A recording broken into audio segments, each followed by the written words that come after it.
Bom, pessoal, então, para a gente finalizar o bloco de soluções, né, eu vou resolver aqui 3 questões com vocês sobre o que a gente estudou. Então, a primeira questão é essa, né? 4 tubos contêm 20 ml de água, cada um, a 20 graus.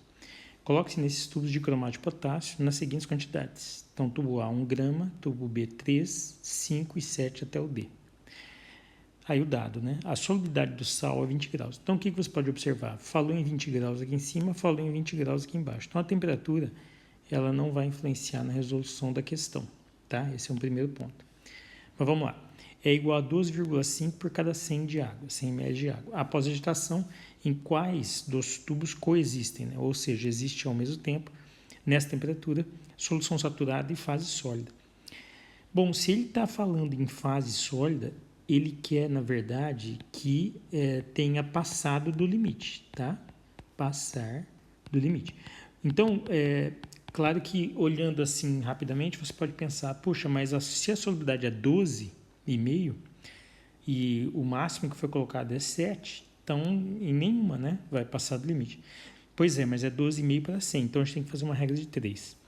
Então, é 12,5 gramas do soluto, né, permanganato de cromato de potássio para cada 100 ml de água. Só que em cada tubo tem 20 ml de água, ou seja, 1/5, né? Então nós vamos ter que calcular um novo limite, né? Ou se você quiser colocar CS aqui, tanto faz, que é o coeficiente de solubilidade. Então 1/5 de 12,5, né? Porque 20 é 1/5 de 100. Então esse novo limite vai ser 1/5 de 12,5.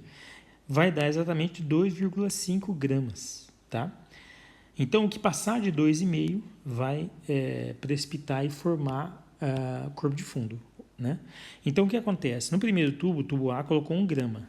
Como o limite é 2,5, vai dissolver tudo. No tubo B já tem problema. Por quê? Porque o limite é 2,5, você está pondo 3, vai sobrar aqui meio grama no fundo do recipiente. Então, nesse caso, B vai ter solução saturada e fase sólida. Nesse daqui, 5 gramas, passa 2,5 da quantidade do limite. E de 7 gramas passa, salvo engano, né, 4,5 gramas. Então, nos tubos B, C e D, há corpo de fundo. E se há corpo de fundo, há uma fase sólida junto com a solução saturada, tá? Então, a resposta seria tubos B, C e D, respectivamente. Bom, próxima questão. Próxima questão é sobre também coeficiente de solubilidade, tá? E ela tem um probleminha para a gente pensar juntos aqui. O que ele diz? Sabemos que o coeficiente de solubilidade do KNO3, né, nitrato de potássio, a 10 graus é igual a 22 gramas de sal por 100 gramas de água, a massa de KNO3, ou seja, de sal, né, contida em 500 gramas de solução saturada, será. Primeiro ponto, pessoal, se você quiser colocar como dado, né, o coeficiente de solubilidade nesse exercício, né, do KNO3 a 10 graus, o valor dele é de 22 gramas por cada 100 gramas, ok? E o dado é referente a 500 gramas de solução saturada, certo? Então, o que ele está perguntando? Ele está perguntando, vamos até colocar de outra cor aqui, ó, ele está perguntando a massa de sal, né, ou do nitrato de potássio, ou M1, né? Ele está perguntando a massa de sal nesses 500 gramas. Bom, qual que é a lógica, né? A gente pode ser por regra de 3. Então, a lógica diz que cada 100... Bom, vamos até fazer em outra ordem. Você pode dissolver 22 gramas de KNO3 em 100 gramas de água, certo? E aí você poderia pensar em fazer uma regra de 3 aqui, mas não dá certo. E por que não dá certo? Porque a gente tem que usar o 500 gramas. O 500 gramas não cabe aqui, porque aqui é soluto, né? E ali o 500 é solução. E não cabe aqui, porque aqui é solvente ou água, né? E ali é solução. Então, pessoal, qual que é a saída? A saída, na verdade, é nós pegarmos a massa do soluto com a massa do solvente. Porque o que dá a massa do soluto mais a massa do solvente? Vai te dar a massa da solução. Então, a massa da solução aqui seria 22 gramas mais 100 gramas, ou seja, 122 gramas. Esses 122 gramas é também de solução saturada, então dá para fazer uma ponte com aquele 500. Então, qual que é a resolução final? A resolução final é em 122 gramas de solução saturada, né? Você sabe que há 22 gramas de KNO3. Agora, cabe o 500. Onde é que esse 500 cabe? Ele não é de solução? Então, sim, ele cabe exatamente embaixo do 122. Então, 500 gramas de solução saturada terá que massa de KNO3 ou massa absoluta. Então, multiplicando cruzado aqui, nós vamos ter, já isolando, né? Massa do KNO3 vai ser igual a 22 gramas vezes 500 gramas dividido por 122 gramas. Então, isso aí tudo, a gente pode aqui cortar, né? Passo cortador de grama aqui.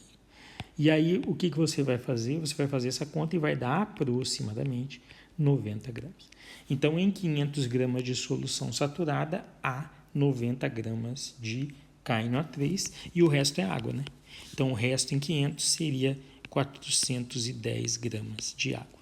Então, aqui você conseguiu resolver essa solução, essa questão dessa solução completamente, tá?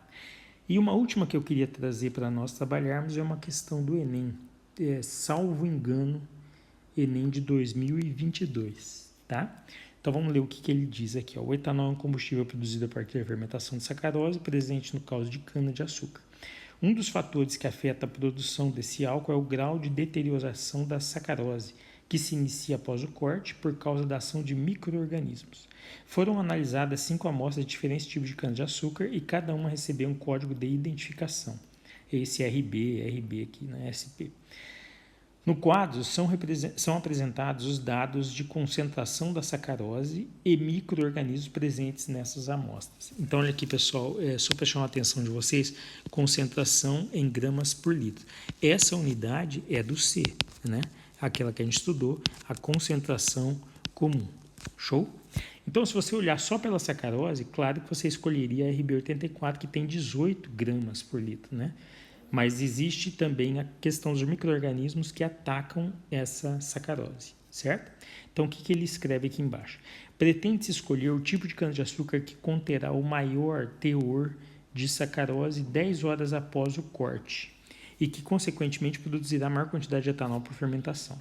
Considere que existe uma redução de aproximadamente 50% da sacarose, nesse tempo, né, em 10 horas, a cada 1 mg por litro de micro-organismos, 300 cana-de-açúcar. Então, vamos fazer uma conta aqui e depois a gente faz mais diretamente para vocês. Então, ele fala que cada 1 mg por litro de micro-organismos reduz, tá, 50% no açúcar, porque o micro-organismo vai lá e come o açúcar, né? Então, vamos pegar o primeiro caso. Esse primeiro caso aqui, ó, do RB72, tá? Foque apenas na questão do micro-organismo. Não tem 1 miligrama, tem 0,7 miligramas por litro. Então, se tem 0,7, não vai sofrer uma redução de 50%. A redução será menor. Nesse caso aqui vai ser de quanto? Vai ser de 35%. E se reduz 35%, o que é importante? Que sobra, né? Se reduz 35%, sobra o que falta para 100%. E o que falta para 100%, nesse caso, é 65%. Então, o teu objetivo é ver o que sobra de açúcar. Então, você calcula o que reduz e vê o que sobra. Então, nesse primeiro caso aqui, sobra 65%, ou seja, 0,65%. Porque 65% é 65%, ou seja, 0,65%. Agora, observe. O que a gente vai fazer, então? Em vez de ser 13 gramas por litro, na verdade, nós vamos ter 65% desse valor. Então, a gente multiplica o que sobra pelo valor da concentração inicial. Então, 0,65 vezes 13 vai dar quanto? Vai dar 0,65 vezes 13. Vai dar 8,45. Então, nesse caso, vai dar 8,45. Agora, vamos ver os outros casos, né? Já vamos fazer mais direto aqui para agilizar para vocês. Então, como cai 50% em cima de 1, em cima de 8, cairá 40%, né? É só fazer a mesma conta aqui em azul, só que em vez de colocar 0,7, vai colocar 0,8. Aí vai dar 40% e vai sobrar 60%, 0,6. Quanto dá 0,6 vezes 18? Então, 18 vezes 0,6, 10,8. Então, ó, entre as duas primeiras canas de açúcar, a segunda ela teria uma quantidade de açúcar mais adequada para o processo. No terceiro caso, é 0,6, né? Então, no lugar de 0,7, você colocaria 0,6, perdão, daria 30%. Então, vai sobrar 70%. 70% é 0,7. 0,7 vezes 16. Então, 16 vezes 0,7, 11,2.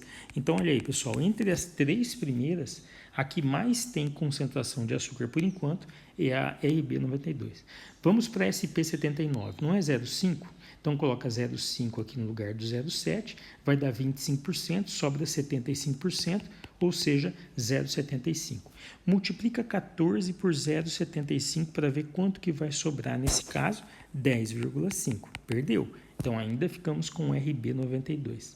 E o último caso é 0,9. 0,9 vezes 50% dá 45.